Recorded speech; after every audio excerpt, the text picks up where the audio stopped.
সাহিত্যের অলিগলি ঘোরা মানুষ। মানে সাহিত্য বঙ্কিমচন্দ্র, শরৎ, তারপরে সুনীল গঙ্গোপাধ্যায় থেকে শুরু করে এমন কোনো বাংলা রাইটারের বই নাই যেটা আমার পড়া। রবীন্দ্রনাথ। সো বাংলা সাহিত্যের যে সম্পর্কে তো আমি জানি ভালো। কিন্তু ওই কোরআন পড়তে গিয়ে দেখলাম যিনি অনুবাদ করেছেন উইথ ডিউ রেসপেক্ট অনুবাদ খুবই দুর্বল।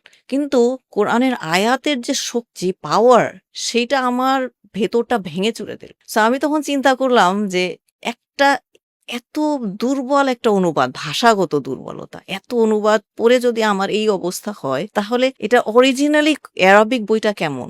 মূল ভাষার বইটা কেমন? সেটা আমার জানা দরকার। ওই সময় আবার আমি আলিয়াস ফসেসে ফ্রেঞ্চ ল্যাঙ্গুয়েজ শিখছিলাম। আমি খুবই ডায়নামিক টাইপের পার্সোনালিটি। আমি অনেক কিছু করতে ভালোবাসি। ফ্রেঞ্চ ল্যাঙ্গুয়েজ শিখেছি, ইনটেনসিভ কোর্সে ভর্তি হয়েছি।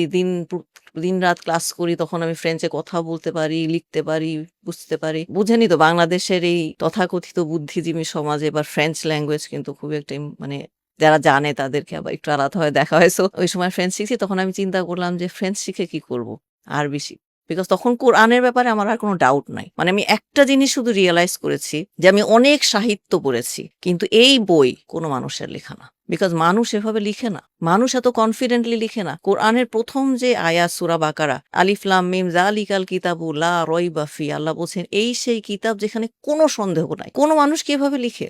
আমরা কিন্তু একটা মুখবন্ধ দেই যে যদি কোনো ভুল হয়ে থাকে আপনারা জানাবেন, দ্বিতীয় সংস্করণে আমরা এটাকে কারেকশন করব। সো আমরা বলি যে মানুষ মাত্রই ভুল হয়।